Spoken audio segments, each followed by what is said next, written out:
ਸਤਿ ਸ਼੍ਰੀ ਅਕਾਲ ਜੀ। ਪੰਜਾਬੀ ਰੇਡੀਓ ਤੇ ਪੰਜਾਬੀ ਟੀਵੀ ਯੂਐਸਏ ਵੇਖ ਸੁਣ ਰਹੇ ਸਾਰੇ ਸਰੋਤਿਆਂ ਦਾ ਬਹੁਤ-ਬਹੁਤ ਸਵਾਗਤ ਹੈ ਇਸ ਸਮੇਂ ਦੇ ਵਿਸ਼ੇਸ਼ programme beyond the headlines with Mandeep Punia ਦੇ ਵਿੱਚ। ਪ੍ਰੋਗਰਾਮ ਦੇ ਵਿੱਚ ਸੀਨੀਅਰ ਪੱਤਰਕਾਰ ਮਨਦੀਪ ਪੂਨੀਆ ਜੀ ਦਾ ਸਾਥ ਹੁੰਦਾ ਹੈ ਤੇ ਦੇਸ਼ ਵਿਦੇਸ਼ ਦੇ ਨਾਲ ਜੁੜੀਆਂ ਹੋਈਆਂ ਬਹੁਤ ਸਾਰੀਆਂ ਅਹਿਮ ਖਬਰਾਂ ਹੁੰਦੀਆਂ ਨੇ ਜਿਨ੍ਹਾਂ ਤੇ ਪਾਈਦਾ ਚਾਨਣਾ। ਸੋ ਪ੍ਰੋਗਰਾਮ 'ਚ ਕਰਦੇ ਹਾਂ ਪੂਨੀਆ ਜੀ ਦਾ ਸਵਾਗਤ। ਬਹੁਤ-ਬਹੁਤ ਸਵਾਗਤ ਹੈ ਪੂਨੀਆ ਜੀ। ਜੀ ਸ਼ੁਕਰੀਆ। ਸਤਿ ਸ੍ਰੀ ਅਕਾਲ ਗੁਰਪ੍ਰੀਤ। ਸਤਿ ਸ਼੍ਰੀ ਅਕਾਲ ਜੀ। ਸੋ ਸਭ ਤੋਂ ਪਹਿਲੀ ਖਬਰ ਤੇ ਜੇਕਰ ਆਪਾਂ ਚਾਨਣਾ ਪਾਈਏ ਤਾਂ ਰਾਹੁਲ ਗਾਂਧੀ ਨੇ ਵਿਸਫੋਟ ਕੀਤਾ ਹੈ ਜੀ। ਪਹਿਲਾਂ ਚਰਚਾ ਚੱਲ ਰਹੀ ਸੀ ਕਿ ਇੱਕ ਹੋਰ ਵੱਡਾ ਧਮਾਕਾ ਕਰਨ ਜਾ ਰਹੇ ਨੇ ਰਾਹੁਲ ਗਾਂਧੀ ਹੁਣੀ। ਇਸ ਤੋਂ ਪਹਿਲਾਂ ਵੀ ਇਹਨਾਂ ਨੇ ਕਹਿ ਲਈਏ ਚੁਣਾਵ ਆਯੋਗ ਇਲੈਕਸ਼ਨ ਕਮਿਸ਼ਨ ਦੇ ਸਮੇਤ ਭਾਜਪਾ ਨੂੰ ਸਵਾਲਾਂ ਦੇ ਕਟਹਿਰੇ 'ਚ ਖੜਾ ਕੀਤਾ ਸੀ ਤੇ ਉਸ ਦੇ ਵਿੱਚ ਜਿੱਥੇ ਜਵਾਬ ਦੇਣੇ ਚਾਹੀਦੇ ਸੀ ਇਲੈਕਸ਼ਨ ਕਮਿਸ਼ਨ ਨੂੰ, ਜਿਸ ਤੇ ਸਵਾਲ ਉੱਠੇ ਨੇ, ਉਸ ਦੀ ਨੁਮਾਇੰਦਗੀ ਕਰਦਾ ਨਜ਼ਰ ਆਇਆ ਭਾਜਪਾ। ਤੇ ਹੁਣ ਕੱਲ ਜਦੋਂ ਇੱਕ ਵਾਰ ਮੁੜ ਤੋਂ ਰਾਹੁਲ ਗਾਂਧੀ ਹੁਣੀ ਨਵੇਂ ਸਬੂਤਾਂ ਦੇ ਨਾਲ ਜਾਣਕਾਰੀ ਲੈ ਕੇ ਸਾਹਮਣੇ ਆਉਂਦੇ ਨੇ ਕਿ ਕਿਸ ਤਰੀਕੇ ਦੇ ਨਾਲ ਪੋਰਟਲ ਦੇ ਉੱਪਰੋਂ ਵੋਟਾਂ ਹਟਾਈਆਂ ਜਾਂਦੀਆਂ ਨੇ, 36 ਸੈਕਿੰਡ ਵਾਲੀ ਗੱਲ ਹੁੰਦੀ ਹੈ, ਤਾਂ ਫਿਰ ਇੱਕ ਨਵਾਂ ਵਿਵਾਦ ਛਿੜ ਜਾਂਦਾ ਹੈ। ਕਹਿੰਦੇ ਤਿਆਰੀ ਇਸ ਤੋਂ ਅੱਗੇ ਹੋਰ ਵੀ ਵੱਡੀ ਕੀਤੀ ਹੋਈ ਹੈ। ਪਾਇਓ ਜਰਾ ਚਾਨਣਾ ਕੱਲ ਵਾਲੇ ਦਾ ਸਾਰਾ ਘਟਨਾਕ੍ਰਮ ਦਾ ਕੀ ਸੀ, ਉਸ ਦੇ ਵਿੱਚ ਕੀ ਰਾਹੁਲ ਗਾਂਧੀ ਸਮਝਾਉਣਾ ਚਾਹੁੰਦੇ ਸੀ ਆਮ ਲੋਕਾਂ ਨੂੰ, ਤੇ ਇਹ ਜਿਹੜਾ ਏਜੰਡਾ ਇਹਨਾਂ ਦੇ ਵੱਲੋਂ ਤੋਰਿਆ ਜਾ ਰਿਹਾ ਹੈ ਇਹ ਇਹਨਾਂ ਦੀ ਪਾਰਟੀ ਦੇ ਲਈ ਜਾਂ ਇਹਨਾਂ ਦੇ ਵਿਅਕਤਿਤਵ ਦੇ ਲਈ ਕਿੰਨਾ ਕੁ ਸਹਿਯੋਗ ਕਰੂਗਾ, ਕਿਉਂਕਿ ਲੋਕ ਤਾਂ ਇਹਨੂੰ ਜਿਵੇਂ ਲੈਣਾ ਹੈ ਉਵੇਂ ਲੈਣਗੇ ਹੀ। ਦੇਖੋ, ਵੋਟ ਚੋਰੀ ਨੂੰ ਲੈ ਕੇ ਮੈਂ ਇੱਕ ਗੱਲ ਦੇਖ ਰਿਹਾ ਹਾਂ ਕਿ ਜਦੋਂ ਤੋਂ ਰਾਹੁਲ ਗਾਂਧੀ ਨੇ ਬੋਲਣਾ ਸ਼ੁਰੂ ਕੀਤਾ ਹੈਗਾ ਉਹਦੀ ਹਲਚਲ ਤਾਂ ਹੈ। ਚੋਣ ਜੀ ਆਯੋਗ ਵੀ ਉਲਟੇ ਸਿੱਧੇ ਜਵਾਬ ਦੇਣ ਦੀ ਕੋਸ਼ਿਸ਼ ਕਰ ਰਿਹਾ ਹੈਗਾ, ਪਰ ਵੱਧ ਜਵਾਬ ਬੀਜੇਪੀ ਵਾਲੇ ਦੇਣ ਦੀ ਕੋਸ਼ਿਸ਼ ਕਰ ਰਹੇ ਨੇ। ਮੈਂ ਇੱਕ ਅਮਿਤ ਸ਼ਾਹ ਦੀ ਵੀਡੀਓ ਦੇਖ ਰਿਹਾ ਸੀ, ਉਹਦੇ 'ਚ ਉਹ ਬਿਹਾਰ ਦੇ ਵਿੱਚ ਲੋਕਾਂ ਨੂੰ ਪੁੱਛਦੇ ਨੇ ਕਿ ਇੱਥੇ ਰਾਹੁਲ ਗਾਂਧੀ ਕਿਸ ਚੀਜ਼ ਦੀ ਯਾਤਰਾ ਕਰਕੇ ਗਿਆ ਹੈਗਾ। ਜਿਹੜੀ ਉੱਥੇ ਭੀੜ ਮੌਜੂਦ ਸੀ ਉਹ ਕਹਿੰਦੀ ਹੈ ਕਿ ਵੋਟ ਚੋਰੀ ਦੀ। ਤਾਂ ਇੱਕਦਮ ਅਮਿਤ ਹੂੰ ਸ਼ਾਹ ਸਭ ਤੋਂ ਬਾਅਦ ਜਾਂਦਾ ਵਾ, ਕਹਿੰਦਾ ਕਿ ਇਹ ਨਹੀਂ ਸੀ, ਮੈਂ ਬਾਅਦ 'ਚ ਤੁਹਾਨੂੰ ਦੱਸਦਾ ਹਾਂ।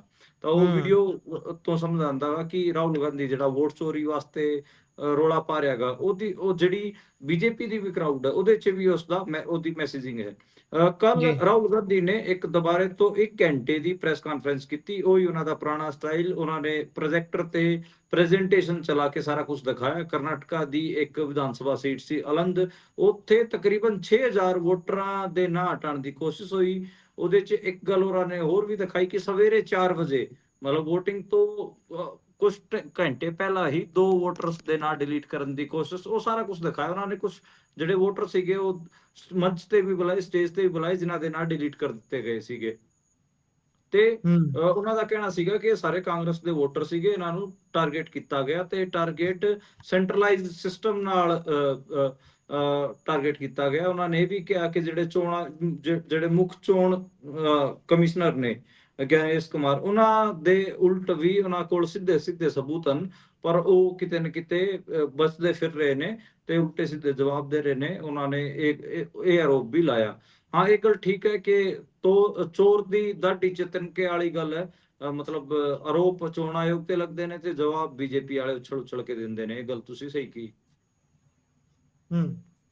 ਜੀ। ਸੋ ਜੇਕਰ ਇਸ ਤੋਂ ਅਗਲੀ ਗੱਲ ਕਰੀਏ ਤਾਂ ਅਸੀਂ ਅਕਸਰ ਆਮ ਲੋਕਾਂ ਨੂੰ, ਸੰਘਰਸ਼ ਕਰਨ ਵਾਲੇ ਲੋਕਾਂ ਨੂੰ ਇਹ ਕਹਿੰਦਿਆਂ ਸੁਣਦੇ ਹਾਂ ਕਿ ਇਹ ਸਰਕਾਰਾਂ ਪੈਸੇ ਵਾਲਿਆਂ ਦੀਆਂ ਹੀ ਨੇ, ਸਰਕਾਰਾਂ ਵੱਡੇ ਉਦਯੋਗਪਤੀਆਂ ਦੀਆਂ ਹੀ ਨੇ। ਇਹੋ ਜਿਹੀ ਗੱਲ ਬੀਤੇ ਦਿਨੀ ਉਸ ਸਮੇਂ ਸਾਹਮਣੇ ਆਉਂਦੀ ਹੈ ਜਦੋਂ ਇੱਕ ਰਿਪੋਰਟਰ ਇਸ ਗੱਲ ਦੀ ਰਿਪੋਰਟਿੰਗ ਕਰਦਾ ਹੈ ਕਿ ਕਿਸ ਤਰੀਕੇ ਦੇ ਨਾਲ 1 ਰੁਪਏ ਦੇ 1 ਰੁਪਈਆ ਪ੍ਰਤੀ ਖੇਤ ਦੇ ਕਹਿ ਲਈਏ ਵੀ ਕਿਰਾਏ ਦੇ ਉੱਪਰ ਲੈਂਡ ਵੱਡੇ ਪੱਧਰ ਦੇ ਉੱਪਰ ਅਡਾਨੀ ਦੇ ਵੱਲੋਂ ਹਥਿਆ ਲਈ ਜਾਂਦੀ ਹੈ ਸਰਕਾਰ ਦੇ ਕੋਲੋਂ 30 ਸਾਲ ਦੇ ਲਈ। ਤੇ ਉਸ ਤੋਂ ਬਾਅਦ ਉਹ ਚਰਚਾ ਦਾ ਵਿਸ਼ਾ ਬਣੀ। ਇਸੇ ਦੇ ਨਾਲ ਅਡਾਨੀ ਦੇ ਉੱਪਰ ਫਿਰ ਅਦਾਲਤ ਦੇ ਵਿੱਚ ਜਦੋਂ ਗੱਲ ਤੁਰਦੀ ਹੈ ਤਾਂ ਅਦਾਲਤ ਹੁਕਮ ਜਾਰੀ ਕਰਦੀ ਹੈ ਕਿ 130 ਤੋਂ ਵੱਧ ਪੋਸਟਾਂ ਜਾਂ ਖਬਰਾਂ ਜਿਹੜੀਆਂ ਅਡਾਨੀ ਦੇ ਖਿਲਾਫ, ਅਡਾਨੀ ਗਰੁੱਪ ਦੇ ਖਿਲਾਫ ਪੋਸਟ ਕੀਤੀਆਂ ਹੋਈਆਂ ਨੇ, ਉਹਨਾਂ ਨੂੰ ਹਟਾਇਆ ਜਾਵੇ। ਪਰ ਇਹ ਹੁਕਮ ਜਿਹੜਾ ਹੁਣ ਰੱਦ ਕਰ ਦਿੱਤਾ ਗਿਆ। ਰੱਦ ਕੇਸ ਦਬਾਅ ਦੇ ਵਿੱਚ ਕੀਤਾ ਗਿਆ। ਵੈਸੇ ਤਾਂ ਅਦਾਲਤਾਂ ਕਿਸੇ ਦਬਾਅ 'ਚ ਨਹੀਂ ਆਉਂਦੀਆਂ, ਪਰ ਫਿਰ ਜੇ ਰੱਦ ਕੀਤਾ ਗਿਆ ਤਾਂ ਰੱਦ ਕਰਨ ਦਾ ਕੋਈ ਤਾਰਕ ਸੰਗਤ ਜਵਾਬ ਹੋਊਗਾ। ਕਿਉਂ ਰੱਦ ਕੀਤੀਆਂ ਗਈਆਂ ਨਹੀਂ, ਜਾਂ ਫਿਰ ਪਹਿਲਾਂ ਕਿਹਾ ਕਿਉਂ ਗਿਆ ਸੀ? ਦੇਖੋ, 2 ਮਾਮਲੇ ਹੋਏ। 6 ਸਤੰਬਰ ਨੂੰ ਜਿਹੜੇ ਸੀਨੀਅਰ ਜਰਨਲਿਸਟ ਸੀ ਪਰੰਜੇ ਗੁਹਾ ਠਾਕੁਰ ਦਾ, ਉਹ ਜਿਹੜੇ ਕਿ ਅਡਾਨੀ ਦੇ ਖਿਲਾਫ ਰਿਪੋਰਟਾਂ ਪਬਲਿਸ਼ ਕਰਦੇ ਹੁੰਦੇ ਸੀ, ਜਿਹੜਾ ਅਡਾਨੀ ਦਾ ਕਾਲਾ ਸੱਚ ਹੈ ਉਹ ਉਜਾਗਰ ਕਰਦੇ ਹੁੰਦੇ ਸੀ। ਤੇ ਉਹਨਾਂ ਤੇ ਪਹਿਲਾਂ ਰੋਕ ਲਾਈ ਗਈ ਕਿ ਉਹ ਕਿਸੇ ਵੀ ਕਿਸਮ ਦੀ ਰਿਪੋਰਟ ਅਡਾਨੀ ਤੇ ਨਹੀਂ ਕਰਨਗੇ। ਬਾਅਦ ਚ ਫਿਰ ਜਿਹੜੀ ਗੱਲ ਤੁਸੀਂ ਦੱਸੀ ਹੈ, 138 ਜਿਹੜੇ ਪੋਰਟਲ ਸੀ ਉਹਨਾਂ ਨੂੰ ਕਿਹਾ ਗਿਆ ਕਿ ਤੁਸੀਂ ਅਡਾਨੀ ਦੇ ਖਿਲਾਫ ਜਿਹੜੀਆਂ ਖਬਰਾਂ ਨੇ ਉਹ ਹਟਾਓ। ਕੁਝ ਜਿਹੜੇ ਪੱਤਰਕਾਰ ਸੀ, ਤਕਰੀਬਨ 4 ਪੱਤਰਕਾਰ ਸੀ, ਉਹਨਾਂ ਨੇ ਇੱਕ ਪਟੀਸ਼ਨ ਦਾਇਰ ਕੀਤੀ ਸੀ, ਉਹਦੇ 'ਚ ਸੁਣਵਾਈ ਹੋ ਰਹੀ ਸੀ।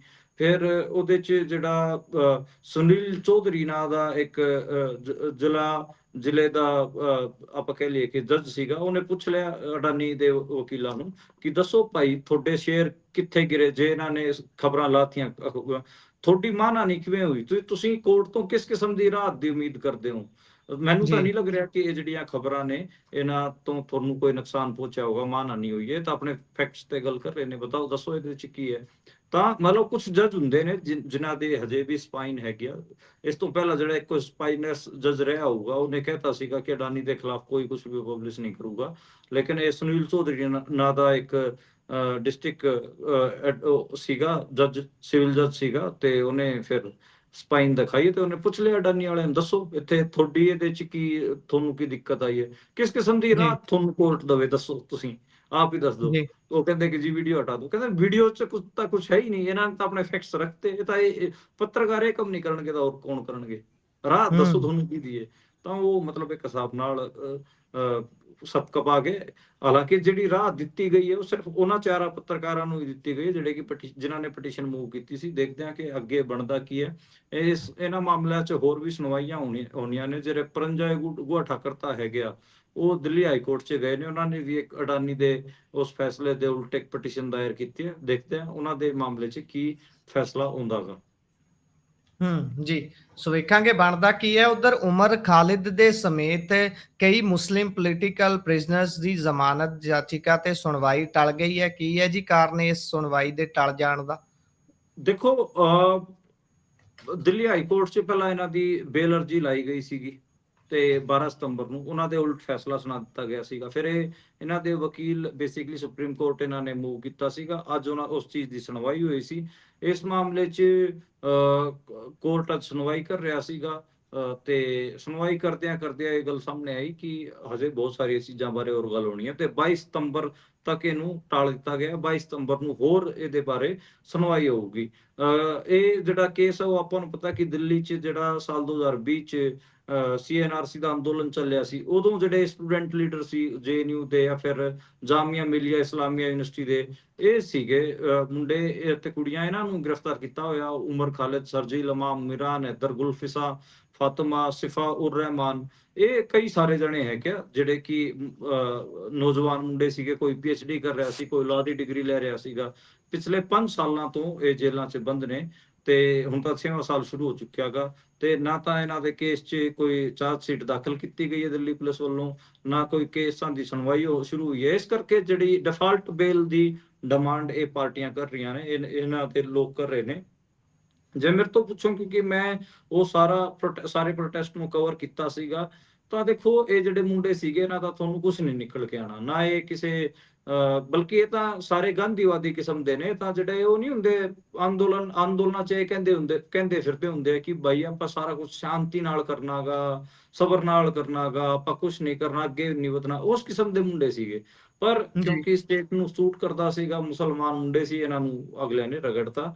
ਤਾਂ ਮੈਨੂੰ ਲੱਗਦਾ ਵਾ ਕਿ ਸੁਪਰੀਮ ਕੋਰਟ ਤੋਂ ਇਹਨਾਂ ਨੂੰ ਜ਼ਮਾਨਤ ਮਿਲੂਗੀ, ਕਿਉਂਕਿ ਜਿਹੜੀ ਦਿੱਲੀ ਪੁਲਿਸ ਦੀ ਇਹਨਾਂ ਬਾਰੇ ਉਹ ਜਿਹੜੀ FIR ਵੀ ਹੈ, ਜਿਹੜੀ ਕਹਾਣੀ ਉਹ ਬਣਾਈ ਫਿਰਦੇ ਨੇ, ਉਹ ਬਹੁਤ ਵੇਗ ਜੀ ਹੈਗੀ ਆ। ਨਾ ਦਿੱਲੀ ਪੁਲਿਸ ਕੋਲ ਕੋਈ ਸਬੂਤ ਨੇ ਕਿ ਇਹਨਾਂ ਨੇ ਕੋਈ ਵਾਇਲੈਂਸ ਫੈਲਾਇਆ ਹੋਇਆ। ਉਹ 5 ਸਾਲ ਤਾਂ ਵਿਚਾਰਿਆ ਜਿਹੜਾ ਇਹਨਾਂ ਦਾ ਜਵਾਨੀ ਦਾ ਪ੍ਰਾਈਮ ਟਾਈਮ ਸੀਗਾ, ਕਿਉਂਕਿ ਸਾਰੇ PhD ਸਕੋਲਰ ਸੀ, ਕੋਈ ਲਾਅ ਦੀ ਡਿਗਰੀ ਕਰ ਰਿਹਾ ਸੀਗਾ, ਉਹ ਤਾਂ ਵਿਚਾਰਿਆਂ ਦਾ ਜੇਲ੍ਹ 'ਚ ਚਲਿਆ ਗਿਆ। ਤਾਂ ਇਹ ਇੱਕ ਮਤਲਬ ਇਹ ਲਾ ਲਓ ਕਿ ਬਹੁਤ ਮਾੜਾ ਇਹਨਾਂ ਨਾਲ ਹੋ ਰਿਹਾ ਗਾ। ਆਪਾਂ ਨੂੰ ਪਤਾ ਕਿ ਮਾਈਨੋਰਿਟੀਜ਼ ਦੇ ਜਿਹੜੇ ਪੋਲੀਟੀਕਲ ਪ੍ਰਿਜ਼ਨਰਸ ਨੇ ਉਹਨਾਂ ਨਾਲ ਕਿਸ ਕਿਸਮ ਦਾ ਟ੍ਰੀਟਮੈਂਟ ਹੁੰਦਾ ਰਿਹਾ ਗਾ। ਸਿੱਖ ਪੋਲੀਟੀਕਲ ਪ੍ਰਿਜ਼ਨਰਸ ਬਾਰੇ ਵੀ ਆਪਾਂ ਕਈ ਵਾਰ ਗੱਲ ਕੀਤੀ ਹੈ। ਉਹਨਾਂ 'ਚ ਬਥੇਰਿਆਂ ਦੀ ਜਿਹੜੀ ਸਜ਼ਾਵਾਂ ਨੇ ਉਹ ਵੀ ਪੂਰੀਆਂ ਹੋ ਚੁੱਕੀਆਂ ਨੇ, ਫਿਰ ਵੀ ਉਹ ਜੇਲ੍ਹਾਂ 'ਚ ਬੰਦ ਨੇ। ਇਸੇ ਹਿਸਾਬ ਨਾਲ ਇਹ ਦੇਖੋ ਤੁਸੀਂ ਕਿ ਇਹ ਪਿਛਲੇ 5 ਸਾਲ ਤੋਂ ਜਿਹੜੇ ਮੁੰਡੇ ਹੈਗੇ ਆ ਉਹਨਾਂ ਦੇ, ਤੇ ਮੁਸਲਮਾਨਾਂ ਦੇ ਸਭ ਤੋਂ ਬ੍ਰਿਲੀਅੰਟ ਮੁੰਡੇ ਸੀਗੇ ਜੀ। ਮਤਲਬ ਬਹੁਤ ਜੀ, ਇੰਟੈਲੀਜੈਂਟ, ਉਮਰ ਖਾਲਿਦ ਹੋ ਰਹੀ ਹੈ, ਬਹੁਤ ਇੰਟੈਲੀਜੈਂਟ ਮੁੰਡੇ, JNU ਜਾਮੀਆ ਮਿਲੀਆ ਇਸਲਾਮੀਆ, ਇਹ ਬਹੁਤ ਟੌਪ ਦੀਆਂ ਯੂਨੀਵਰਸਿਟੀਆਂ ਨੇ ਇੰਡੀਆ 'ਚ, ਤੇ ਉੱਥੇ 골ਡ ਮੈਡਲਿਸਟ ਮੁੰਡੇ ਸੀਗੇ ਸਾਰੇ। ਤਾਂ ਜੀ। ਦੇਖੋ ਉਹਨਾਂ ਦਾ ਜਿਹੜਾ ਬ੍ਰਿਲੀਅੰਟ ਜਿਹੜੇ ਬੱਚੇ ਨੇ ਮੁਸਲਮਾਨਾਂ ਦੇ, ਉਹ ਜੇਲ੍ਹਾਂ 'ਚ ਬੰਦ ਨੇ ਪਿਛਲੇ ਸਾਲ 'ਚ, ਤੇ ਇਹਨਾਂ ਦੀ ਕੋਈ ਸੁਣਵਾਈ ਨਹੀਂ ਹੋ ਰਹੀ ਹੈ। ਹੂੰ। ਜੀ। ਸੋ ਜੇਕਰ ਆਪਾਂ ਇਸ ਤੋਂ ਅਗਲੀ ਗੱਲ ਕਰਦੇ ਹਾਂ ਤਾਂ ਉੱਧਰ ਦਿੱਲੀ ਯੂਨੀਵਰਸਿਟੀ ਦੇ ਵਿੱਚ ਇਲੈਕਸ਼ਨਸ ਹੋਏ ਨੇ, 4 ਦੇ ਵਿੱਚੋਂ 3 ਸੀਟਾਂ ਦੇ ਉੱਪਰ ABVP ਨੇ ਜਿੱਤ ਦਰਜ ਕਰ ਲਈ ਹੈ। ਇਹ ਸ਼ਾਇਦ ਭਾਜਪਾ ਦਾ ਹੀ ਵਿੰਗ ਹੈ ਨਾ, ਸਟੂਡੈਂਟ ਵਿੰਗ ਜੀ? ਬਿਲਕੁਲ, ABVP RSS ਵਾਲਿਆਂ ਦਾ, ਭਾਜਪਾ ਵਾਲਿਆਂ ਦਾ ਵਿੰਗ ਹੈ। ਹਾਲਾਂਕਿ ਜੀ, ABVP ਇਹ ਕਹਿੰਦਾ ਰਿਹਾਗਾ ਕਿ ਅਸੀਂ ਸੰਘ ਦੇ, RSS ਦੇ ਸਟੂਡੈਂਟ ਵਿੰਗ ਆ, BJP ਦੇ ਨਹੀਂ। ਪਰ ਆਪਾਂ ਨੂੰ ਪਤਾ ਹੈ ਕਿ ਸੰਘ ਪਰਿਵਾਰ ਦੇ 100 ਤੋਂ ਵੱਧ ਆਰਗੇਨਾਈਜੇਸ਼ਨਸ ਨੇ। ਕੋਈ ਪੋਲੀਟੀਕਲ ਵਿੰਗ ਹੈ, ਕੋਈ ਸਟੂਡੈਂਟ ਵਿੰਗ ਹੈ, ਕੋਈ ਬਜਰੰਗ ਦਲ ਹੈ, ਕੋਈ ਵਿਸ਼ਵ ਹਿੰਦੂ ਪ੍ਰੀਸ ਦਾ, ਕੋਈ ਕੁਛ ਹੈ। ਇਹਨਾਂ ਕੋਲ ਮਤਲਬ ਸੰਗਠਨ ਬਹੁਤ ਸਾਰੇ ਨੇ। ਇਹਨਾਂ ਨੂੰ ਇਹ ਕਹਿੰਦੇ ਨੇ ਕਿ ਸਾਡੇ ਅਨੁਸਾਂਗਠਿਕ ਸੰਗਠਨ ਨੇ। ਤੇ ਇਹਦੇ 'ਚ ਦੇਖੋ, ਦਿੱਲੀ ਯੂਨੀਵਰਸਿਟੀ ਬੇਸਿਕਲੀ ਸਭ ਤੋਂ, ਦੁਨੀਆ ਦੀ ਸਭ ਤੋਂ ਆਪਾਂ ਕਹਿ ਲਈਏ ਕਿ ਸਟੂਡੈਂਟ ਦੇ ਸਟਰੈਂਥ ਦੇ ਹਿਸਾਬ ਨਾਲ ਸਭ ਤੋਂ ਵੱਡੀ ਯੂਨੀਵਰਸਿਟੀ ਹੈ, ਤੇ ਸਭ ਤੋਂ ਵੱਡਾ ਸਟੂਡੈਂਟ ਇਲੈਕਸ਼ਨ ਮੰਨਿਆ ਜਾਂਦਾ ਵਾ ਦੁਨੀਆ ਦਾ। ਤੇ ਉਹਦੇ 'ਚ ABVP ਨੇ ਜਿੱਤ ਹਾਸਲ ਕੀਤੀ ਹੈ। ਉਹਦਾ ਇੱਕ ਕਾਰਨ ਇਹ ਹੈ ਕਿ ABVP ਨੇ ਇੱਕ ਸ਼ਰਾਬ ਕਾਰੋਬਾਰੀ ਦੇ ਮੁੰਡੇ ਨੂੰ ਟਿਕਟ ਦਿੱਤੀ ਹੋਈ ਸੀ। ਇਹ ਜਿਹੜਾ ਆਰੀਅਨ ਮਾਨ ਹੈ, ਇਹ ਹਰਿਆਣਾ ਦਾ ਜਿਹੜਾ ਸ਼ਰਾਬ ਕਾਰੋਬਾਰੀ ਹੈ, ਦਲਵੀਰ ਮਾਨ, ਉਹਦਾ ਭਤੀਜਾ ਹੈਗਾ। ਇਹਦਾ ਫਾਦਰ ਵੀ ਸ਼ਰਾਬ ਕਾਰੋਬਾਰੀ ਹੈ। ਤੇ ਮਤਲਬ ਦੱਸਿਆ ਜਾਂਦਾ ਹੈਗਾ ਕਿ 8-10 ਕਰੋੜ 8-10 ਹਜ਼ਾਰ ਕਰੋੜ ਦੇ ਇਹਨਾਂ ਕੋਲ ਪ੍ਰਾਪਰਟੀ ਹੈ। 8-10 ਹਜ਼ਾਰ ਕਰੋੜ ਬਹੁਤ ਜ਼ਿਆਦਾ ਹੁੰਦੇ ਆ।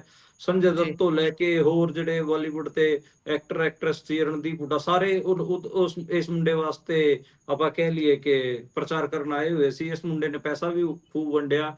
ਤੇ ਇਹਦੇ ਨਾਲ ਨਾਲ ਮੈਂ ਦੇਖ ਰਿਹਾ ਸੀਗਾ, ਕਿਉਂਕਿ ਦਲਬੀਰ ਮਾਨ ਬੇਸਿਕਲੀ ਹਰਿਆਣਾ ਦੇ ਕਾਂਗਰਸ ਦੇ ਪੋਲੀਟੀਸ਼ੀਅਨਾਂ ਦਾ ਵੀ ਫਾਈਨੈਂਸਰ ਰਿਹਾ ਹੈਗਾ, ਉਹਨਾਂ ਨੂੰ ਵੀ ਚੰਦਾ ਦਿੰਦਾ ਰਿਹਾ ਹੈਗਾ। ਦੇਖੋ, ਵੱਡਾ ਆਪਾਂ ਕਹਿ ਲਈਏ ਕਿ ਸ਼ਰਾਬ ਮਾਫੀਆ ਹੈਗਾ, ਤੇ ਇਸ ਕਰਕੇ ਉਹ ਚੰਦਾ ਵਗੈਰਾ ਦਿੰਦਾ ਰਿਹਾ ਹੈਗਾ। ਤੇ ਜਿਹੜੇ ਦੀਪਿੰਦਰ ਹੁੱਡਾ ਵਰਗੇ ਆ, ਫਿਰ ਹੋਰ ਜਿਹੜੇ ਕਾਂਗਰਸ ਦੇ ਪੋਲੀਟੀਸ਼ੀਅਨ ਸੀ, ਉਹ ਵੀ NSBI ਵਾਸਤੇ ਉੱਥੇ ਪ੍ਰਚਾਰ ਕਰਨ ਨਹੀਂ ਗਏ। ਬਲਕਿ ਜਿਹੜੇ NSBI ਦੇ ਵੀ ਬਥੇਰੇ ਮੁੰਡੇ ਸੀਗੇ ਜਿਹੜੇ ਕਿ ਹਰਿਆਣੇ ਦੇ ਵੱਡੇ ਪੋਲੀਟੀਸ਼ੀਅਨਾਂ ਦੇ ਚਮਚੇ ਨੇ, ਉਹ ਵੀ ABVP ਵਾਸਤੇ, ਸਾਰੀਅਨ ਮਾਨ ਵਾਸਤੇ ਲੱਗੇ ਹੋਏ ਸੀ। ਯਾਨੀ ਕਿ ਦੇਖੋ, ਇਹ ਜਿਹੜਾ ਚੋਣ ਸੀਗਾ, ਮਤਲਬ RSS ਨੇ ਏਦਾਂ ਦੇ ਬੰਦੇ ਨੂੰ ਟਿਕਟ ਦੇਤੀ ਜਿਹਦੇ ਬਾਪ ਕੋਲ ਹਜ਼ਾਰਾਂ ਕਰੋੜ ਰੁਪਏ ਸੀਗੇ। ਉਹਨੇ ਫਿਰ ਸਾਰਾ ਸਿਸਟਮ ਹੀ ਖਰੀਦ ਲਿਆ। ਉਹਦਾ ਬਾਪ ਕਾਂਗਰਸ ਵਾਲਿਆਂ ਨੂੰ ਵੀ ਚੰਦਾ ਦਿੰਦਾ ਰਿਹਾ ਹੈਗਾ, ਇਸ ਕਰਕੇ ਉਹਨਾਂ ਦੇ ਵੱਡੇ ਆਗੂ ਨਹੀਂ ਬੋਲੇ।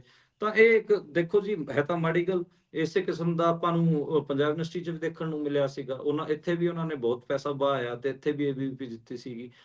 ਚਿੰਤਾ ਦਾ ਵਿਸ਼ਾ ਤਾਂ ਹੈ। ਚਿੰਤਾ ਦਾ ਵਿਸ਼ਾ ਇਸ ਕਰਕੇ ਹੈਗਾ ਕਿਉਂਕਿ ਆਪਾਂ ਨੂੰ ਪਤਾ ਹੈ ਕਿ ਇੱਕ ਵੱਡੀ ਆਪਾਂ ਕਹਿ ਲਈਏ ਕਿ ਜਿਹੜੀ ਪ੍ਰਾਪਤੀ ABVP RSS ਦੱਸ ਰਿਹਾ, ਇਹਨੂੰ ਕਹਿ ਰਿਹਾ ਹੈਗਾ ਕਿ ਸਾਡਾ ਦੇਖੋ ਸਾਰੀ ਯੂਨੀਵਰਸਿਟੀਆਂ 'ਚ ਸਾਡਾ ਕਬਜ਼ਾ ਹੋ ਰਿਹਾ ਹੈਗਾ। ਸਹੀ ਗੱਲ ਹੈ, ਪ੍ਰੋਫੈਸਰ ਵੀ ਆਪਣੇ ਹੀ ਲਾ ਰਹੇ ਨੇ, ਵਾਈਸ ਚਾਂਸਲਰ ਤਾਂ ਆਪਣੇ ਲਗਾ ਹੀ ਰਹੇ ਨੇ। ਯਾਨੀ ਕਿ ਸਿੱਖਿਆ ਜਿਹੜੀ ਨਵੀਂ ਪਿਓਦ ਹੈ, ਉਹਦੇ ਦਿਮਾਗ ਤੇ ਹੀ ਇਹ ਕਬਜ਼ਾ ਇਹਨਾਂ ਨੇ ਜਮਾ ਲਿਆ ਹੈ। ਤੇ ਉਹਦਾ ਬਹੁਤ ਆਪਾਂ ਨੂੰ ਪਤਾ ਕਿ ਅੱਗੇ ਨੈਗੇਟਿਵ ਅਸਰ ਦੇਖਣ ਨੂੰ ਮਿਲੂਗਾ। ਇੱਕ ਹਿਸਾਬ ਨਾਲ ਜਿਹੜੀ ਨਵੀਂ ਪਿਓਦ ਹੈ, ਨਵੇਂ ਜਿਹੜੇ ਮੁੰਡੇ ਨੇ, ਉਹਨਾਂ ਨੂੰ ਹੀ ਇਹ ਕਿਤੇ ਨਾ ਕਿਤੇ ਹੁਣ ਇਨਫਲੂਐਂਸ ਕਰਨ ਤੇ ਲੱਗੇ ਹੋਏ ਨੇ। ਜੀ। ਸੋ ਜੇਕਰ ਆਪਾਂ ਇਸ ਤੋਂ ਅਗਲੀ ਗੱਲ ਕਰਦੇ ਹਾਂ ਤਾਂ ਉੱਧਰ ਗੁਰੂਗ੍ਰਾਮ ਦੇ ਵਿੱਚ ਇੱਕ ਬਿਲਡਰ ਦੇ ਆਫਿਸ ਦੇ ਉੱਪਰ 30 ਰਾਉਂਡ ਫਾਇਰ ਕੀਤੇ ਗਏ ਨੇ।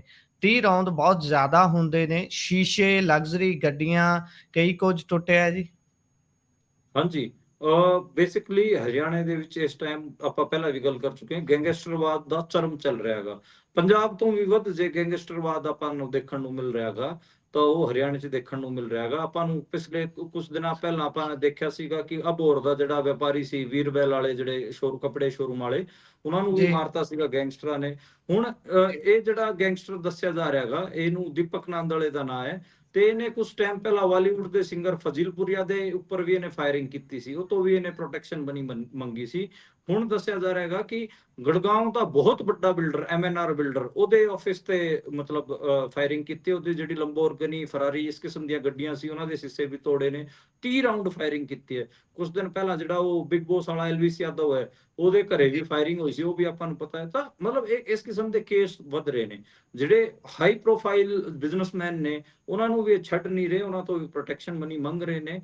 ਜਿਹੜੇ ਤੁਸੀਂ ਹਿਸਾਬ ਲਾਓ ਕਿ ਜਿਹੜੇ ਆਪਣੇ ਹਰਿਆਣੇ ਦੀ ਛੋਟੀ ਮੰਡੀਆਂ ਵਾਲੇ ਸ਼ਹਿਰ ਨੇ, ਛੋਟੇ ਸ਼ਹਿਰ ਨੇ, ਟੋਹਾਣਾ, ਰਤੀਆ, ਭੂਨਾ, ਫਤਿਆਬਾਦ, ਸਰਸਾ, ਉੱਥੇ ਕੀ ਹਾਲ ਇਹ ਕਰਦੇ ਹੋਣਗੇ।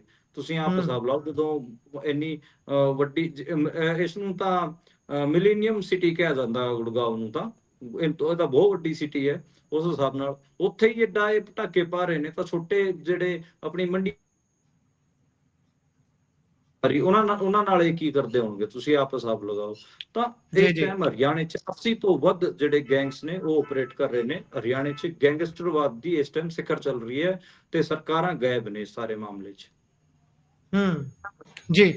ਸਰਕਾਰਾਂ ਗਾਇਬ ਰਹਿੰਦੀਆਂ ਨੇ। ਸਰਕਾਰਾਂ ਜਦੋਂ ਉਹਨਾਂ ਨੂੰ ਲੱਗਦਾ ਹੈ ਕਿ ਹੁਣ ਇਸ ਮੁੱਦੇ ਦੇ ਉੱਪਰ ਅਸੀਂ ਬਿਆਨ ਦੇ ਕੇ ਆਪਣਾ ਫਾਇਦਾ ਖੱਟ ਸਕਦੇ ਹਾਂ, ਤਾਂ ਉੱਥੇ ਪ੍ਰਗਟ ਹੋ ਜਾਂਦੀਆਂ ਨੇ। ਅੱਗੇ ਚੱਲੀਏ ਤਾਂ ਉੱਧਰ ਤਰਨਤਾਰਨ ਦੇ ਵਿੱਚ ਉਪ ਚੋਣ ਹੋਣੀ ਹੈ, ਤੇ ਉਸ ਨੂੰ ਲੈ ਕੇ ਜਿੱਥੇ ਬਹੁਤ ਸਮਾਂ ਪਹਿਲਾਂ ਹੀ ਚਰਚਾ ਸ਼ੁਰੂ ਹੋ ਗਈ ਹੈ, ਬੇਸ਼ੱਕ ਹਾਲੇ ਅਨਾਊਂਸ ਨਹੀਂ ਹੋਇਆ ਇਲੈਕਸ਼ਨ ਦੇ ਬਾਰੇ ਦੇ ਵਿੱਚ ਕਿ ਕਿਸ ਦਾ ਉਮੀਦਵਾਰ ਕੌਣ ਹੋਵੇਗਾ। ਕਾਂਗਰਸ ਪਿੱਛੇ ਪਿੱਛੇ ਜਾਪਦੀ ਸੀ, ਪਰ ਉਹਨਾਂ ਦੇ ਵੱਲੋਂ ਵੀ ਹੁਣ ਇੰਚਾਰਜ ਨਿਯੁਕਤ ਕਰ ਦਿੱਤਾ ਗਿਆ।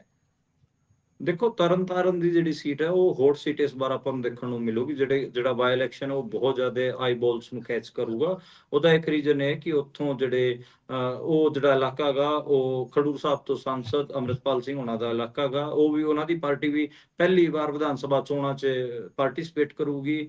ਅਕਾਲੀ ਵੀ ਆਪਣੀ ਜ਼ਮੀਨ ਲੱਭ ਰਹੇ ਨੇ, ਤੇ ਆਪਾਂ ਨੂੰ ਪਤਾ ਹੈ ਕਿ ਜਿਹੜੀ ਮੌਕੇ ਦੀ ਹੁਕੂਮਤ ਹੈ ਉਹਨੂੰ ਵੀ ਸਾਬਤ ਕਰਨਾ ਗਾ ਕਿ ਉਹ ਸੀਟ ਉਹਨਾਂ ਕੋਲ ਹੀ ਰਵੇ।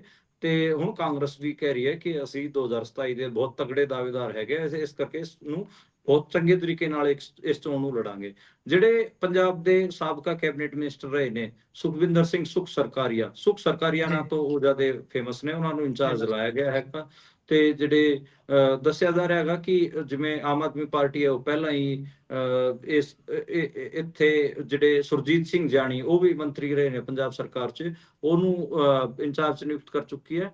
ਹੁਣ ਤਾਂ ਮਤਲਬ ਲੋਕ ਇਹ ਦੇਖ ਰਹੇ ਨੇ ਕਿ ਅੰਮ੍ਰਿਤਪਾਲ ਸਿੰਘ ਹੋਣੀ ਕਿਹਨੂੰ ਅੱਗੇ ਕਰਦੇ ਨੇ ਉੱਥੇ, ਤਾਂ ਅਕਾਲੀ ਦਲ ਦੀ ਵੀ ਅਤੇ ਆਮ ਆਦਮੀ ਪਾਰਟੀ ਉੱਥੇ ਕੀ ਕਰਦੀ ਹੈ ਉਹ ਵੀ ਸਾਰਿਆਂ ਦੀ ਨਜ਼ਰ ਹੈ। ਪਰ ਕਾਂਗਰਸ ਨੇ ਮਤਲਬ ਸਟੈਪ ਲਿਆਗਾ, ਦੇਖਦੇ ਹਾਂ ਕਿ ਇਸ ਹਲਕੇ ਤੇ ਕਾਂਗਰਸ ਕਿਵੇਂ ਕੰਮ ਕਰਨਾ ਸ਼ੁਰੂ ਕਰਦੀ ਹੈ। ਉਹ ਮਤਲਬ ਆਪਾਂ ਨੂੰ ਆਉਣ ਵਾਲੇ ਦਿਨਾਂ 'ਚ ਪਤਾ ਲੱਗੂਗਾ। ਜੀ। ਜੇਕਰ ਅਗਲੀ ਗੱਲ ਕਰਾਂ ਤਾਂ ਉੱਧਰ ਅੰਮ੍ਰਿਤਸਰ ਦੇ ਵਿੱਚ ਰਾਵੀ ਦਰਿਆ ਨੇ ਜਿਹੜਾ ਤਬਾਹੀ ਦਾ ਮੰਜ਼ਰ ਦਿਖਾਇਆ, ਉਹ ਕੁਝ ਸਮਾਂ ਪਹਿਲਾਂ ਤਾਂ ਸਭ ਨੇ ਦੇਖਿਆ, ਪਰ ਹੁਣ ਜਦੋਂ ਪਾਣੀ ਉਤਰ ਚੁੱਕਿਆ ਹੈ ਤਾਂ ਹੁਣ ਹਾਲਾਤ ਜਿਹੜੇ ਦੇਖਣ ਵਾਲੇ ਬਣਦੇ ਨੇ, ਉਹ ਕਿਸਾਨ ਤੋਂ ਤਾਂ ਅੱਖੀਂ ਦੇਖੇ ਨਹੀਂ ਜਾ ਰਹੇ। ਜਿਹੜਾ ਵੀ ਕਿਸਾਨ ਇਹ ਕਹਿੰਦਾ ਹੈ ਕਿ ਭਾਈ ਸਰਕਾਰ ਕਹਿੰਦੀ ਸੀ ਵੀ ਜਿਸਕਾ ਖੇਤ ਉਸਕੀ ਰੇਤ, ਉੱਥੇ ਰੇਤ ਵਰਗੀ ਚੀਜ਼ ਘੱਟ ਹੈ, ਪਰ ਮਿਕਸਚਰ ਬਹੁਤ ਸਾਰੇ ਕਹਿ ਲਈਏ ਚੀਜ਼ਾਂ ਦਾ ਜ਼ਿਆਦਾ ਹੈ, ਜਿਸ ਨੂੰ ਕਿਤੇ ਵੇਚਿਆ ਜਾ ਸਕਦਾ ਹੈ ਜਾਂ ਨਹੀਂ, ਇਹਦਾ ਕੁਝ ਨਹੀਂ ਪਤਾ ਲੱਗ ਰਿਹਾ। 10-10 ਫੁੱਟ ਤੱਕ ਕਹਿੰਦੇ ਕਈ ਜਿਹੜੇ ਬਿਲਕੁਲ ਨੇੜੇ ਸੀ ਬੰਨਾਂ ਦੇ, ਉਹਨਾਂ ਖੇਤਾਂ ਦੇ ਵਿੱਚ ਸਿਲਟ ਰੇਤ ਚੜ ਚੁੱਕੀ ਹੈ। ਦੇਖੋ, ਬੇਸਿਕਲੀ ਸਰਕਾਰ ਤਾਂ ਕਹਿ ਕੇ ਨਿਕਲ ਗਈ ਕਿ ਜਿਹਦਾ ਖੇਤ ਉਹਦਾ ਰੇਤ, ਉਹ ਰੇਤ ਨੂੰ ਵੇਚੇਗਾ ਕਿਵੇਂ?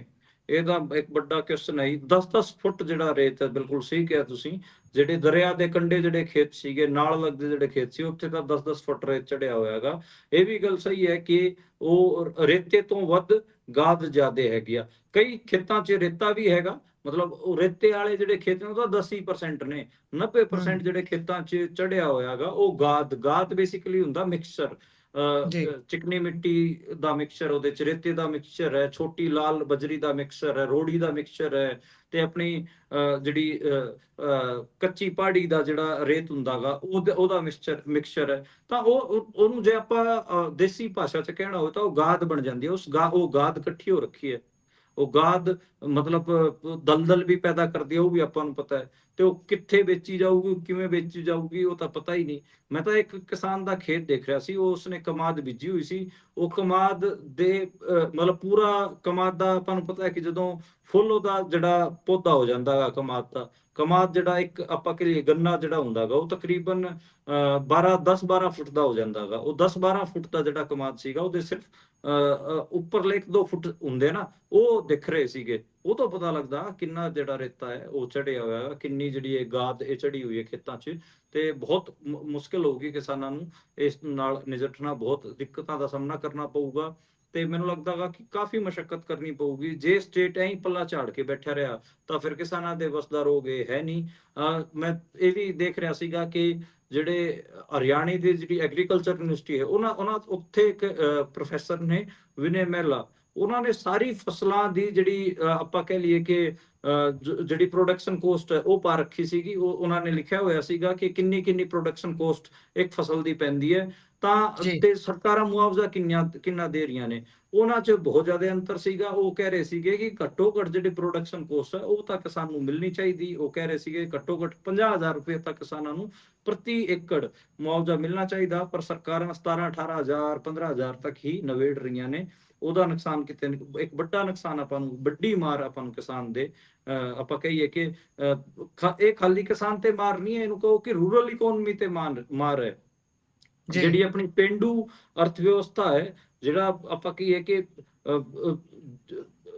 ਜਿਹੜੀ ਰੂਰਲ ਇਕੋਨੋਮੀ ਹੈ, ਉਹ ਸਾਰੀ ਹੀ ਇਹਦੇ ਕਰਕੇ ਅਫੈਕਟਡ ਰਹੂਗੀ। ਜੀ, ਜੀ। ਬਹੁਤ ਵੱਡੇ ਪੱਧਰ ਤੇ ਨੁਕਸਾਨ ਹੋਊਗਾ, ਸਿਰਫ ਕਿਸਾਨ ਦਾ ਨਹੀਂ, ਮਜ਼ਦੂਰ ਦਾ ਵੀ ਉਸੇ ਦੇ ਨਾਲ ਹੈ, ਕਿਉਂਕਿ ਮਜ਼ਦੂਰ ਨੇ ਜਿੱਥੇ ਜਾ ਕੇ ਮਜ਼ਦੂਰੀ ਕਰਨੀ ਸੀ, ਹੁਣ ਉਹ ਜਗ੍ਹਾ ਤਾਂ ਗਾਰ ਦੇ ਨਾਲ ਭਰ ਗਈ ਹੈ।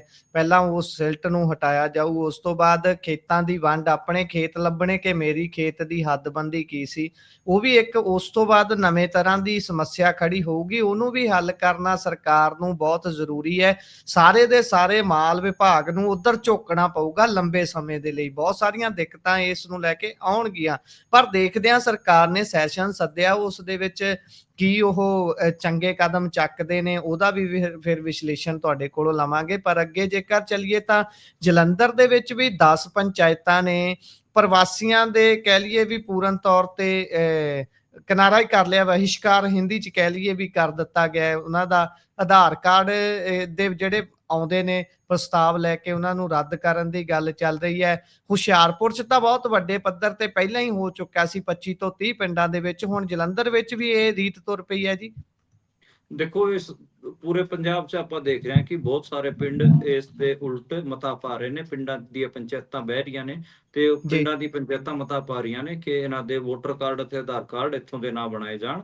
ਪ੍ਰਵਾਸੀਆਂ ਦਾ ਵਿਰੋਧ ਇੱਕ ਵੱਡੇ ਪੱਧਰ ਤੇ ਆਪਾਂ ਦੇਖ ਰਹੇ ਹਾਂ। ਇਹ ਜਿਹੜੀ ਘਟਨਾ ਹੈਗੀ ਆ ਆਦਮਪੁਰ, ਜਿਹੜਾ ਜਲੰਧਰ ਦੇ ਆਦਮਪੁਰ ਜਿਹੜਾ ਬਲੋਕ ਹੈ, ਡਰੋਲੀ ਪਿੰਡ ਹੋ ਗਿਆ, ਉੱਥੋਂ ਦੇ ਆਲੇ ਦੁਆਲੇ ਜਿਹੜੇ ਪਿੰਡ ਹੋ ਗਏ, ਉੱਥੇ ਆਪਾਂ ਨੂੰ ਦੇਖਣ ਨੂੰ ਮਿਲੀ ਹੈ, ਜਿਹੜੇ ਕਿ ਜ਼ਿਆਦਾਤਰ ਸ਼ਹਿਰ ਨਾਲ ਇਹ ਪਿੰਡ ਲੱਗਦੇ ਨੇ। ਬਾਕੀ ਤਾਂ ਤੁਸੀਂ ਵੀ ਜਲੰਧਰ ਫਿਰਦੇ ਰਹਿੰਦੇ ਹੋ, ਦੱਸੋ ਇਹਦੇ ਚ ਕੀ ਅਪਡੇਟਸ ਹੈਗਾ। ਇਹ ਜਿਹੜਾ ਸਾਰਾ ਇਸ਼ੂ ਸੀਗਾ ਉਹ ਹੁਸ਼ਿਆਰਪੁਰ ਚ ਜਿਹੜੀ 5 ਸਾਲ ਦਾ ਜਿਹੜਾ ਬੱਚਾ ਸੀ, ਉਹਦੀ ਕਿਤੇ ਨਾ ਕਿਤੇ ਕਿਡਨੈਪਿੰਗ ਕਰਕੇ ਉਹਨੂੰ ਮਾਰ ਦਿੱਤਾ ਗਿਆ ਸੀ। ਉਸ ਤੋਂ ਬਾਅਦ ਹੀ ਸਾਰੇ ਪ੍ਰਵਾਸੀਆਂ ਦੇ ਉਲਟ ਇੱਕ ਪੂਰਾ ਮਾਹੌਲ ਆਪਾਂ ਨੂੰ ਸੂਬੇ ਚ ਦੇਖਣ ਨੂੰ ਮਿਲ ਰਿਹਾ ਗਾ।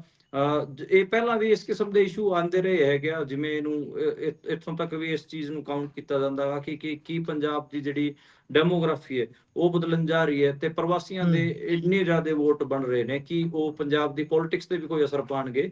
ਤਾਂ ਇਹ ਕੁਝ ਚੀਜ਼ਾਂ ਨੇ ਕਿ ਉਹ ਪੋਲਿਟੀਕਲ ਭਵਿੱਖ ਕੀ ਹੋਊਗਾ ਪੰਜਾਬ ਦਾ, ਉੱਥੋਂ ਤੱਕ ਲੋਕ ਸੋਚ ਰਹੇ ਨੇ। ਉਸ ਤੋਂ ਬਾਅਦ ਇਹ ਸਾਰੇ ਮਤੇ ਆ ਰਹੇ ਨੇ।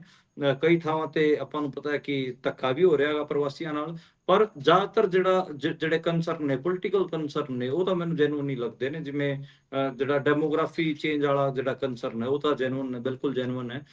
ਇਹ ਥੋੜੀ ਨਾ ਕਿ ਕੱਲ ਨੂੰ ਤੁਹਾਡੇ ਸੂਬੇ ਚ ਆ ਕੇ ਕੋਈ ਉਹਨੂੰ ਰਹਿੰਦੇ ਹੋਏ ਨੇ 6 ਮਹੀਨੇ ਹੋਏ ਨੇ, ਉਹ ਤੁਹਾਡਾ ਆਧਾਰ ਕਾਰਡ ਵੀ ਬਣਵਾ ਲੈਂਦਾ ਹੈਗਾ ਤੇ ਵੋਟਾਂ ਵੀ ਨਾਲ ਨਾਲ ਬਣ ਜਾਂਦੀਆਂ ਨੇ। ਤੇ ਉਹਨਾਂ ਦੀ ਸਾਰੀ ਸੋਚ ਤਾਂ ਆਪਾਂ ਨੂੰ ਪਤਾ ਹੈ ਕਿ ਹਿੰਦੀ ਬੈਲਟ ਵਾਲੀ ਹੈਗੀ ਆ। ਉਹ ਫਿਰ ਪੰਜਾਬ ਜਾਂ ਸਾਡੀ ਪੰਜਾਬੀਅਤ ਨਾਲ ਫਿਰ ਇਹਦੇ ਚ ਮਨਦੀਪ ਜੀ ਇਹ ਗੱਲ ਹੋ ਜਾਂਦੀ ਹੈ ਨਾ, ਜੇ 6 ਮਹੀਨੇ ਪਹਿਲਾਂ ਬੰਦਾ ਆ ਕੇ ਸਾਰੇ ਤੁਹਾਡੇ ਤੋਂ ਜਿਹੜੇ ਡਾਕੂਮੈਂਟ ਨੇ ਉਹੀ ਇੱਥੇ ਬਣਾ ਲੈਂਦਾ, ਫਿਰ ਤੁਹਾਡੇ 60-70 ਸਾਲ ਇੱਥੇ ਗੁਜ਼ਾਰਿਆਂ ਦਾ ਕੀ ਫਾਇਦਾ। ਫਿਰ ਤੁਸੀਂ ਤਾਂ ਸੇਮ ਉਸੇ ਹੀ ਲੈਵਲ ਤੇ ਆ ਗਏ ਵੀ ਉਹਦੇ ਕੋਲ ਵੀ ਸੇਮ ਹੱਕ ਨੇ, ਤੁਹਾਡੇ ਕੋਲ ਵੀ ਸੇਮ ਹੱਕ ਨੇ। ਇਸੇ ਗੱਲਾਂ ਕਰਕੇ ਵਿਦੇਸ਼ ਦਾ ਤੇ ਇੱਥੇ ਦਾ ਫਰਕ ਹੈ, ਜਿਹੜਾ ਬਹੁਤ ਲੋਕ ਕੰਪੈਰੀਜ਼ਨ ਕਰਦੇ ਨੇ ਕਿ ਤੁਹਾਡੇ ਲੋਕ ਵੀ ਤਾਂ ਉੱਥੇ ਗਏ ਹੋਏ ਨੇ। ਉੱਥੇ ਕਿਸੇ ਵੀ ਕਹਿ ਲਈਏ ਹੱਕ ਨੂੰ ਲੈਣ ਦੇ ਲਈ ਪਹਿਲਾਂ ਬਹੁਤ ਸਾਰੀਆਂ ਸ਼ਰਤਾਂ ਹੁੰਦੀਆਂ ਨੇ ਜਿਹੜੀਆਂ ਪੂਰੀਆਂ ਕਰਨੀਆਂ ਪੈਂਦੀਆਂ ਨੇ। ਤੁਸੀਂ ਕ੍ਰਾਈਟੇਰੀਆ 'ਚ ਨਹੀਂ ਉਤਰਦੇ ਤਾਂ ਤੁਸੀਂ ਨਹੀਂ ਲੈ ਸਕਦੇ, ਪਰ ਇੱਥੇ ਬਿਲਕੁਲ ਉਲਟ ਹੈ। ਦੂਜੀ ਗੱਲ ਇਹ ਵੀ ਹੈ ਕਿ ਦੇਖੋ, ਜੋਗਰਾਫੀਆ ਵੀ ਦੇਖੋ। ਇਹ ਪੰਜਾਬ ਬਹੁਤ ਛੋਟਾ ਜੋਗਰਾਫੀਆ ਹੈ। ਕੈਨੇਡਾ, ਅਮਰੀਕਾ ਤੁਸੀਂ ਦੇਖੋ, ਉਹ ਤਾਂ ਇੰਡੀਆ ਦੇ ਕਈ ਮੁਲਕ ਬਣ ਜਾਣ। ਜੋਗਰਾਫੀਆ ਹਾਂਜੀ, ਵੀ ਬਹੁਤ ਵੱਡਾ ਹੈਗਾ ਇੱਕ ਉੱਥੇ।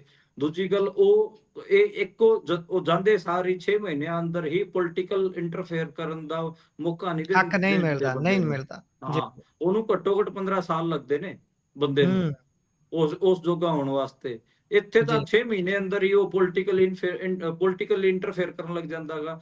ਜਿਹੜਾ ਲੁਧਿਆਣਾ ਵੈਸਟ ਦਾ ਬਾਈ ਇਲੈਕਸ਼ਨ ਸੀਗਾ, ਉਹ ਆਪਾਂ ਦੇਖਿਆ ਨਹੀਂ ਕਿਵੇਂ ਜੀ, ਪ੍ਰਵਾਸੀਆਂ ਜੀ, ਨੇ ਜਿਹੜਾ ਮੌਜੂਦਾ ਹੁਕੂਮਤ ਸੀ ਉਹਦੇ ਹੱਕ 'ਚ ਵੋਟਾਂ ਪਾਈਆਂ, ਪੈਸੇ ਲੈ ਲੈ ਕੇ। ਤਾਂ ਜੀ, ਉਹ ਇੱਕ ਗੱਲ ਹੈ। ਤੇ ਇੱਥੇ ਉਹ ਫਿਰ ਪੂਰਾ ਆਪਣਾ ਏਜੰਡਾ ਵੀ ਲੈ ਕੇ ਆਉਂਦੇ ਨੇ। ਠੀਕ ਹੈ, ਹਿੰਦੀ ਬੈਲਟ ਵਾਲਾ ਜਿਹੜਾ RSS ਵਾਲਾ, ਹੋਰ ਬਹੁਤ ਸਾਰੀਆਂ ਚੀਜ਼ਾਂ ਨੇ। ਉਹਨਾਂ ਨੂੰ ਮਨਦੀਪ ਜੀ ਪੰਜਾਬ ਨਾਲ ਕੀ ਇਹ- ਮਤਲਬ ਹੈ? ਇਹਦੇ ਕੁਛ ਹੈ ਨਹੀਂ। ਇਹਦੇ ਵਿੱਚ ਮਨਦੀਪ ਜੀ ਫਿਰ ਇੱਕ ਹੋਰ ਐਂਗਲ ਹੁਣ ਬਹੁਤ ਪੰਜਾਬ ਦੇ ਵਿੱਚ ਬਣਨਾ ਸ਼ੁਰੂ ਹੋ ਗਿਆ। ਹਾਲਾਂਕਿ ਅਸੀਂ ਵੀ ਇਸ ਤੇ ਰਿਪੋਰਟਾਂ ਕੀਤੀਆਂ ਨੇ, ਪਰ ਅਸੀਂ ਪਹਿਲਾਂ ਸਵਾਲ ਇਹ ਕਰਦੇ ਹਾਂ ਵੀ ਇਹ ਸਿੱਖ ਵਰਸਸ ਹਿੰਦੂ ਨਾ ਹੋ ਨਿਬੜੇ, ਜਾਂ ਫਿਰ ਕਾਮਰੇਡ ਵਰਸਸ ਸਿੱਖ ਵਾਲਾ ਹੁਣ ਜਿਹੜਾ ਵਰਤਾਰਾ ਬਣਦਾ ਜਾ ਰਿਹਾ ਉਹ ਨਾ ਹੋ ਨਿਬੜੇ। ਜੇਕਰ ਕੋਈ ਸਾਰਥਕ ਗੱਲ ਕਰਦਾ ਵੀ ਭਾਈ ਇਹਨਾਂ ਦੀ PCC ਹੋਵੇ, ਹਾਂ ਉਹ ਹੋਣੀ ਚਾਹੀਦੀ ਹੈ, ਨੋ ਡਾਊਟ। ਫਿਰ ਵੋਟਾਂ ਬਣਾਉਣ ਵਾਲੇ ਨੂੰ ਉਹ ਸਾਰੇ ਸਿਸਟਮ ਨੂੰ, ਢਾਂਚੇ ਨੂੰ ਸਰਕਾਰ ਕੰਟਰੋਲ ਕਰ ਸਕਦੀ ਹੈ। ਹੋ ਸਕਦਾ ਸਪੈਸ਼ਲ ਸੈਸ਼ਨ ਆ ਰਿਹਾ ਕੋਈ ਗੱਲ ਕਰਨ, ਪਰ ਜਾਪਦਾ ਤਾਂ ਨਹੀਂ ਹੈ ਇਹੋ ਜਿਹਾ ਕੁਝ। ਹਾਂ, ਲੱਗ ਨਹੀਂ ਰਿਹਾ, ਕਿਉਂਕਿ ਜਿਹੜੀ ਸਰਕਾਰ ਹੈ ਉਹਨੇ ਗੁਜਰਾਤ ਵੀ ਚੋਣ ਲੜਨਾਗਾ, ਆਮ ਆਦਮੀ ਪਾਰਟੀ ਵਾਲਿਆਂ ਨੇ ਗੋਆ ਲੜਨਾਗਾ, ਤੇ ਕਾਂਗਰਸ ਹੈ ਉਹ ਵੀ ਨੈਸ਼ਨਲ ਪਾਰਟੀ ਹੈ। ਨੈਸ਼ਨਲ ਪਾਰਟੀ ਤਾਂ ਆਪਣੀ ਦੂਜੀ BJP ਵੀ ਹੈ, ਤਾਂ ਉਹ ਤਾਂ ਗੱਲ ਕਰਨਗੇ ਨਹੀਂ, ਕਿਉਂਕਿ ਉੱਥੇ ਉਹਨਾਂ ਦੇ ਅਗਲਿਆਂ ਦੇ ਵੱਡੇ ਸਟੇਕ ਨੇ ਜਿੱਥੋਂ ਇਹ ਪ੍ਰਵਾਸੀ ਆ ਰਹੇ ਨੇ। ਅਕਾਲੀ ਦਲ ਤੋਂ ਆਸ ਹੈ ਕਿ ਉਹ ਮਾੜਾ ਮੋਟਾ ਇਹਨਾਂ ਇਸ਼ੂਜ਼ ਨੂੰ ਡੀਲ ਕਰਨ ਦੀ ਕੋਸ਼ਿਸ਼ ਕਰੇ। ਦੇਖੋ ਕਿੰਨਾ ਕਿਸ ਲੈਵਲ ਤੇ ਹੋ ਪਾਉਂਦਾ ਹੈਗਾ। ਮਾਈਗ੍ਰੈਂਟਸ ਦੇ ਕੀ ਰਾਈਟਸ ਨੇ ਉਹਨਾਂ ਬਾਰੇ ਵੀ ਆਪਾਂ ਨੂੰ ਸੈਂਸਿਟਿਵ ਹੋਣਾ ਚਾਹੀਦਾ, ਨੋ ਡਾਊਟ ਅਸੀਂ ਹੈਗੇ ਆ, ਪਰ ਕੀ ਉਹ ਸਾਡੇ ਇੱਥੇ ਡੈਮੋਗ੍ਰਾਫੀ ਨੂੰ ਵੀ ਚੇਂਜ ਕਰ ਦੇਣਗੇ, ਸਾਡੇ ਵਿਰਸੇ ਨੂੰ, ਸਾਡੇ ਕਲਚਰ ਤੇ ਹੀ ਕੋਈ ਅਸਰ ਪਾਉਣਗੇ? ਉਹਦੇ ਵਾਸਤੇ ਵੀ ਫਿਰ ਸਾਨੂੰ ਵਿਜਿਲ ਰਹਿਣ ਦੀ ਲੋੜ ਹੈ। ਅਸੀਂ ਫਿਰ ਉਹਦੇ ਵਾਸਤੇ ਵੀ ਚੁਕੰਨੇ ਹੈਗੇ ਆ। ਜੇ ਸਾਨੂੰ ਉਸ ਦੇ ਵਾਸਤੇ ਕੋਈ ਲੜਾਈ ਲੜਨੀ ਪਈ ਹੈ, ਉਹ ਫਿਰ ਉਹਦੇ ਬਾਰੇ ਵੀ ਸੋਚਿਆ ਜਾਵੇ। ਮਤਲਬ ਇਹ ਦੇਖੋ, ਇਹ ਨਹੀਂ ਹੁੰਦਾ ਕਿ ਤੁਹਾਡੇ ਤੋਂ ਕੋਈ ਮਤਲਬ ਫਾਇਦਾ ਵੀ ਲੈ ਕੇ ਚਲਿਆ ਜਾਵੇ ਤੇ ਤੁਹਾਡੀ ਜਿਹੜੀ ਪੋਲੀਟੀਕਲ ਡਿਸੀਜਨ ਮੇਕਿੰਗ ਹੈ ਉਹਨੂੰ ਵੀ ਖੋ ਕੇ ਚਲਿਆ ਜਾਵੇ।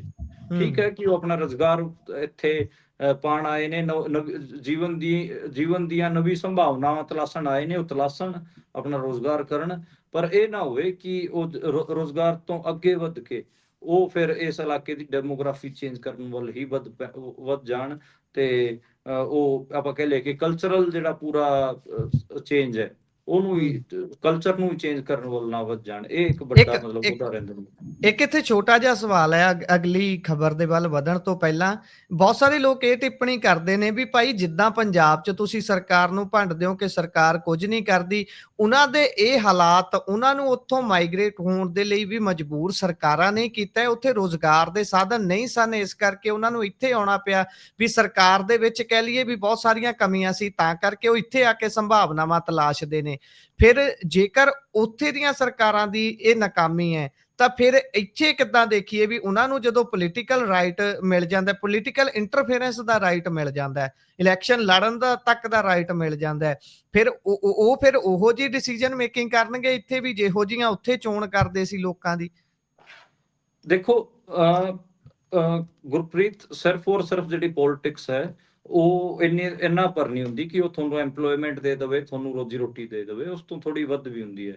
ਉਹਦੇ ਵਿੱਚ ਮੈਂ ਜ਼ਿਕਰ ਕਰ ਰਿਹਾ ਹਾਂਗਾ ਕਿ ਜਿਹੜਾ ਵੇ ਆਫ ਲਾਈਫ ਹੈ ਉਹ ਕਿਸ ਕਿਸਮ ਦਾ ਹੋਊਗਾ, ਤੁਹਾਡੇ ਰਿਲੀਜੀਅਸ ਥੋੜਾ ਕਲਚਰ, ਤੁਹਾਡੀ ਲੈਂਗੁਏਜ, ਉਹ ਕਿਵੇਂ ਚੀਜ਼ਾਂ ਮੂਵ ਕਰਨਗੀਆਂ। ਜਿਹੜੇ ਉੱਥੋਂ ਦੇ ਲੋਕਲ ਵਸਨੀਕ ਨੇ ਉਹਨਾਂ ਦੇ ਰਾਈਟ ਕੀ ਹੋਣਗੇ, ਕਿਉਂਕਿ ਇਟਸ ਆਲਰੇਡੀ ਜਿਹੜੇ ਸਿੱਖ ਨੇ ਉਹ ਘੱਟ ਗਿਣਤੀ ਹੈਗੇ ਆ ਇੰਡੀਆ ਦੇ ਵਿੱਚ, ਤੇ ਆਪਾਂ ਨੂੰ ਪਤਾ ਕਿ ਘੱਟ ਗਿਣਤੀਆਂ ਨੂੰ ਐਸਿਮੀਲੇਟ ਕਰਨ ਵਾਸਤੇ ਜਿੰਨਾ ਐਫਰਟ, ਦੇਖੋ ਸਾਰਿਆਂ ਦੀ ਅੱਡ ਕਿਸਮ ਦੀ ਹੈ। ਮੈਂ ਇਹਨੂੰ ਇੱਥੋਂ ਦੇਖਦਾਗਾ ਕਿ ਜਿਹੜੀ ਮੌਕੇ ਦੀ ਹਕੂਮਤ ਹੈ ਅਤੇ RSS ਆਈਡੀਓਲੋਜੀ ਹੈ, ਉਹ ਪਹਿਲਾਂ ਹੀ ਮਾਈਨੋਰਿਟੀਜ਼ ਨੂੰ ਆਪਣੇ ਅੰਦਰ ਮਿਲਾਉਣ ਵਾਸਤੇ ਪ੍ਰੋਪੇਗੈਂਡਾ ਕਰ ਰਹੀ ਹੈ। ਉਹਦੇ ਵਿੱਚ ਜੇ ਇਹ ਵੀ ਇੱਕ ਫੋਰਸ ਸਾਬਿਤ ਹੋਏ, ਮਾਈਗ੍ਰੈਂਟਸ ਵੀ ਜੇ ਇੱਕ ਫੋਰਸ ਸਾਬਿਤ ਹੁੰਦੇ ਹੈਗੇ, ਤਾਂ ਫਿਰ ਸਾਨੂੰ ਤਾਂ ਖਤਰਾ ਦੋ ਪਾਸੇ ਹੋ ਗਿਆ। ਅਸੀਂ RSS ਨਾਲ ਵੀ ਲੜਨਾਗਾ ਸਾਡੀ ਵੱਖਰੀ ਪਛਾਣ ਨੂੰ ਬਚਾਉਣ ਵਾਸਤੇ, ਤੇ ਦੂਜਾ ਫਿਰ ਇਹ ਇੱਥੇ ਇਹਨਾਂ ਨੂੰ ਲਿਆ ਕੇ ਸਾਡੇ ਪੋਲੀਟੀਕਲ ਹੱਕਾਂ ਦੀ ਜਿਹੜੀ ਕਿਤੇ ਨਾ ਕਿਤੇ ਕਟੌਤੀ ਕਰ ਰਹੇ ਨੇ, ਇਹਨਾਂ ਖਿਲਾਫ ਵੀ ਫਿਰ ਆਪਾਂ ਨੂੰ ਲੜਨਾ ਪਊਗਾ। ਇਹ ਮੈਂ ਤਾਂ ਇੱਥੋਂ ਦੇਖਦਾ ਹੈਗਾ ਨਾ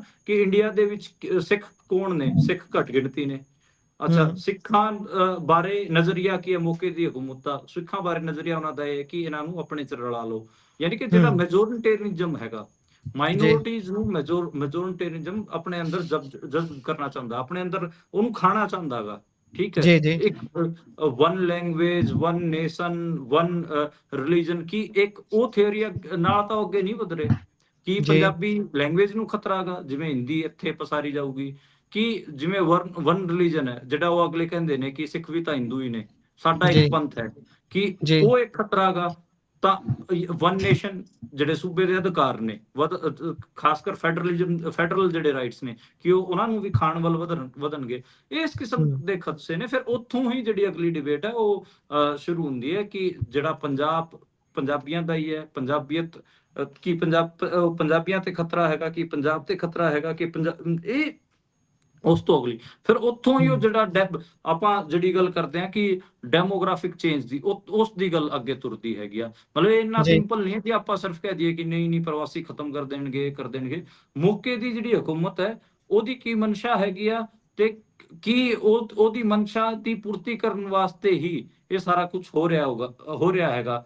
ਉਹਦੀ ਪੜਤਾਲ ਜਦੋਂ ਆਪਾਂ ਕਰਦੇ ਹਾਂ ਉੱਥੇ ਫਿਰ ਆਪਾਂ ਨੂੰ ਇਹ ਨਿਕਲ ਕੇ ਆਪਾਂ ਨੂੰ ਇਹ ਲੱਗਦਾ ਹੈਗਾ ਕਿ ਕੋਈ ਵੀ ਬੰਦਾ ਆ ਕੇ 6 ਮਹੀਨੇ ਅੰਦਰ ਇੱਥੇ ਆਧਾਰ ਕਾਰਡ ਨਾ ਬਣਾ ਸਕੇ, ਨਾ ਆਪਣਾ ਵੋਟਰ ਕਾਰਡ ਬਣਾ ਸਕੇ। ਉਹਦੀ ਇੱਕ ਪੁਖਤਾ ਉਹ ਤਾਂ ਹੋਣੀ ਚਾਹੀਦੀ, ਇਹ ਗੇਟ ਕੀਪਿੰਗ ਦਾ ਇੱਕ ਹੋਣਾ ਹੀ ਚਾਹੀਦਾ ਜੀ। ਇਹ ਕੈਪ ਲੱਗਣਾ ਚਾਹੀਦਾ ਇਸ ਚੀਜ਼ ਦੇ ਉੱਪਰ, ਬਹੁਤ ਜ਼ਰੂਰੀ ਹੈ। ਸੋ ਆਖਰੀ ਖਬਰ ਦੇ ਵੱਲ ਵੱਧਦੇ ਹਾਂ। ਉਧਰ ਹਰਿਆਣਾ ਵਿਧਾਨ ਸਭਾ ਚੁਣਾਵ ਦੇ ਵਿੱਚ ਵੋਟ ਚੋਰੀ ਮਾਮਲੇ ਤੇ ਸੁਣਵਾਈ 23 ਨੂੰ।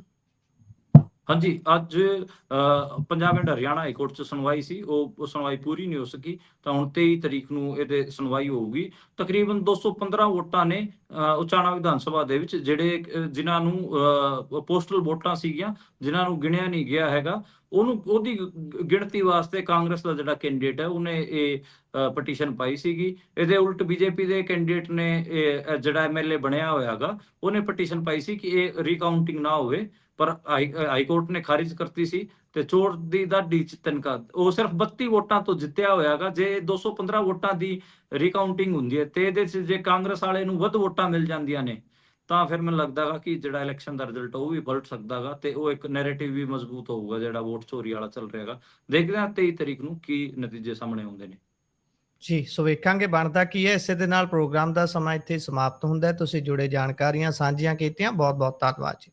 ਜੀ। ਧੰਨਵਾਦ, ਸਤਿ ਸ਼੍ਰੀ ਅਕਾਲ।